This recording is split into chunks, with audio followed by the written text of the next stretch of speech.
But Mark and Rachel's improbable relationship was about to be overshadowed. 3 months before the stabbing, a new user logged in. He said that he wrote only in pink because he was gay, claimed to have a fetish for feet, and openly confessed to being a stalker.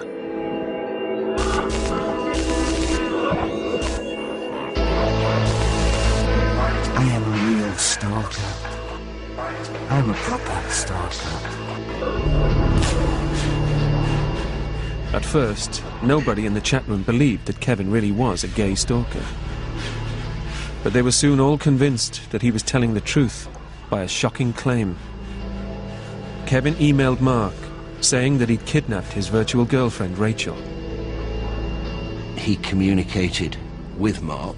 Not only had he been stalking Rachel, but he had her there, and that he was going to rape her and kill her. Mark was told that Rachel would only be released if he showed his feet and masturbated for Kevin over the internet. Strangely, Mark didn't call the police. Instead, he readily agreed to Kevin's demands. Mark did that. I'm satisfied in the hope and belief that that might in some way save Rachel from the fate which he believed she was going to suffer at the hands of the stalker if he did otherwise. Kevin announced that he'd released Rachel as promised. She arranged to meet Mark in Altrincham a few days later. But Mark was let down once again, and Rachel stopped communicating altogether. Eventually it was revealed in the chat room that she'd been raped and murdered by Kevin. He was heartbroken when he received the information, which he clearly believed to be right, that she had been abducted, raped and finally killed.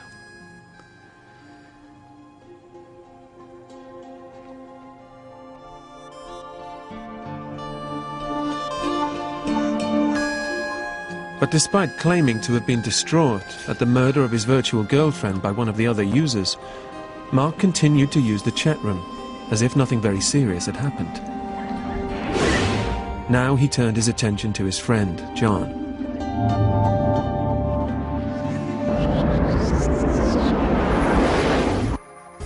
You look shocked at talking to me, and I'm worried about you. I'm fine, mate. Just tired. You're in need of a wank. Why are you so happy? I got you as a mate.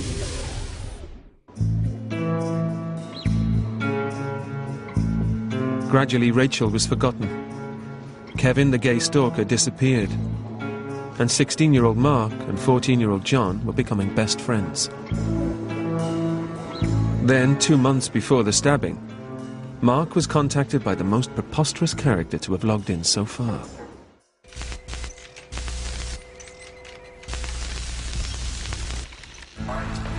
I'm not with teenage talk. She wrote only in capitals. In her internet chat, Janet Dobinson described herself as 44 years old, but still very sexy. She said she lived in an ordinary suburban house with her husband and 2 children. Every day she went to work as an estate agent. But all this was a cover for her true identity. A spy mistress for the British Secret Service and the 3rd most powerful woman in Britain. She said she'd logged into the chat room to recruit Mark.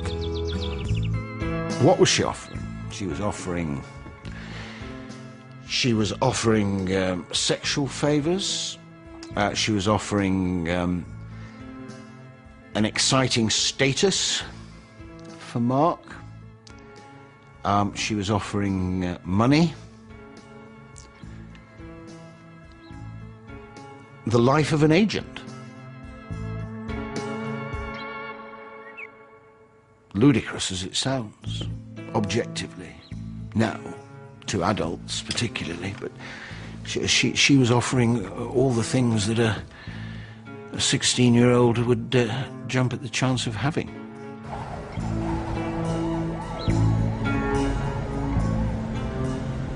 Oh yes, he thought all his birthdays had come at once, certainly.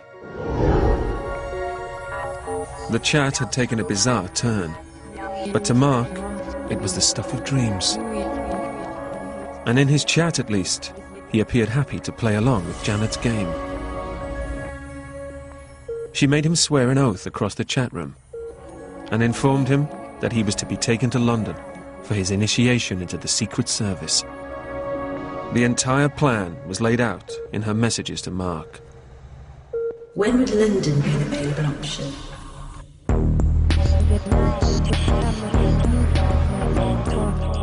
It'd be easier to go in the day than in the middle of the night, if that's possible. Well, I have plans for Saturday. I'll cancel them. No, we can suit your requirements.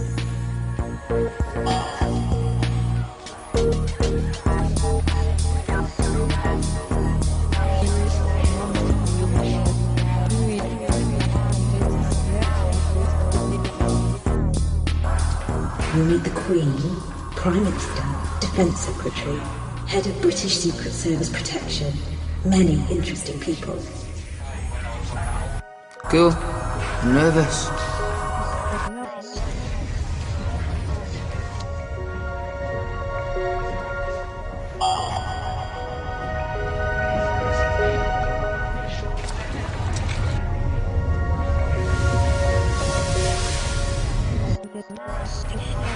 Mum doesn't like me missing school and stuff.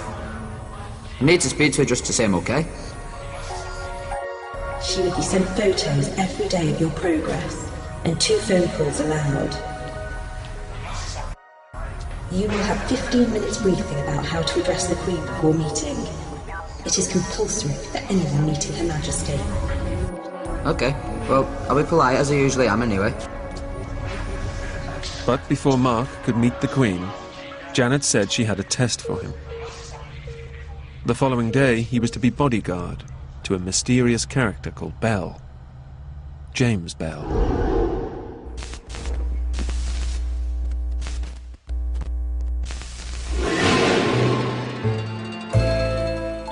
James Bell was one of the nation's most important people, the focus of Janet's operations for years.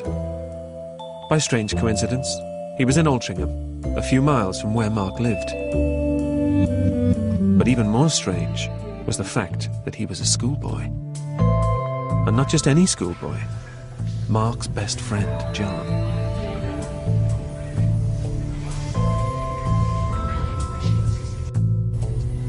Take him out of school for a dentist appointment. Are you sure this is okay and not inconvenient? No, it's fine. Better than sitting around the house. I need money. I'll get some. You will receive £300,000. Your pay starts at midnight tonight. The following morning, Mark followed Janet's orders and extracted James Bell from school. Mark was instructed to get him out of there somehow, to keep him safe. And there was evidence that day Mark did go to John's school. And on the pretext that John had a dental appointment, managed to persuade the staff at the school to let John come out of school that day. They spent the entire day together. Mark later claimed in court that even at this point, he hadn't thought anything was amiss with the instructions he was receiving from Janet Dobinson via the chat room. But his teenage imagination was about to be stretched even further. Janet was only just getting started. 2 months later, instead of ordering Mark to protect John, she'd issue instructions to kill him.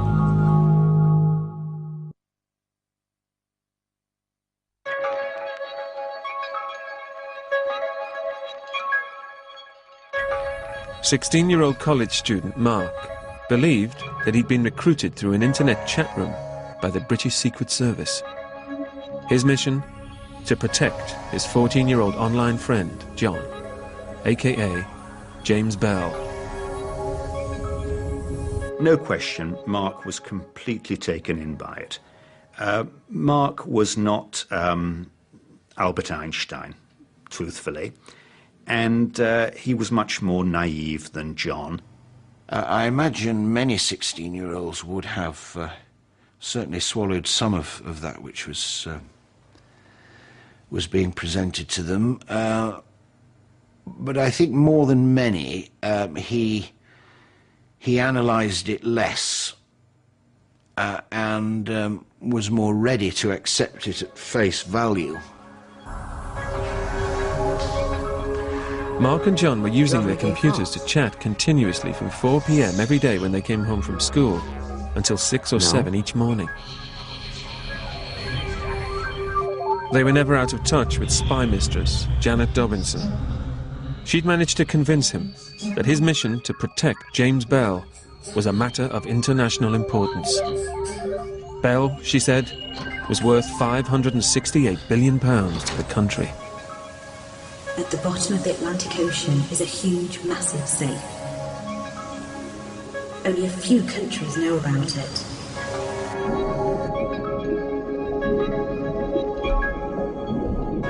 The only way to keep it secure is to allow access to one person, that being the Queen. The reason James Bell was so important was that he was also able to access the safe. Only he can walk through the door. That is only half of why he is so important. Loads more that we will leave for another day. Despite the implausibility of her correspondence, any doubts Mark may have had about Janet's credibility were allayed by her uncanny ability to spy on him. She knew when he'd had a haircut and exactly where he'd been during the day. But Janet said she wasn't the only agent in Mark's neighbourhood. She revealed that the Manchester suburb of Altrincham was in fact a hotbed of intrigue and conspiracy. Almost everyone was apparently a spy, from teachers at Mark's school to bus drivers. Janet told Mark she was grooming him to become the most important agent of them all. She said he'd earned £700,000 so far, and the promise of more money was enough to persuade him to carry out her ever more dangerous tasks.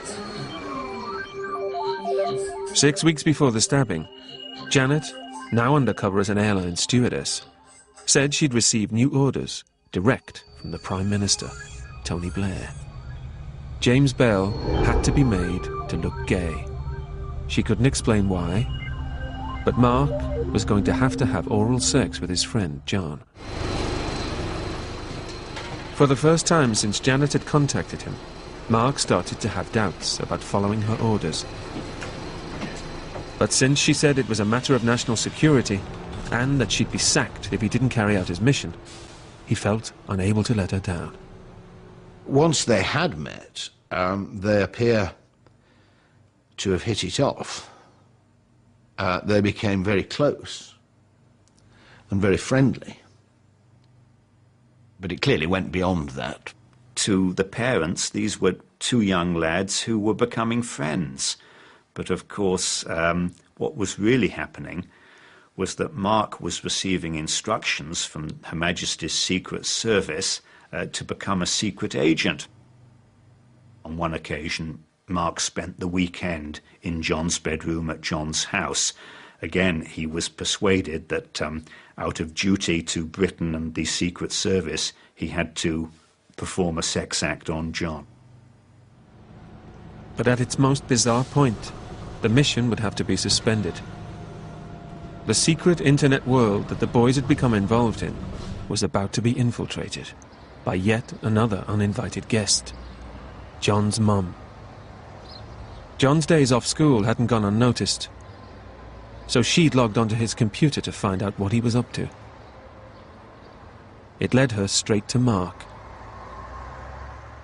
John's mother found various bits and pieces in John's computer which concerned her. And so she visited Mark's mother, and they were both concerned to spell out to their respective sons the dangers of communicating with strangers.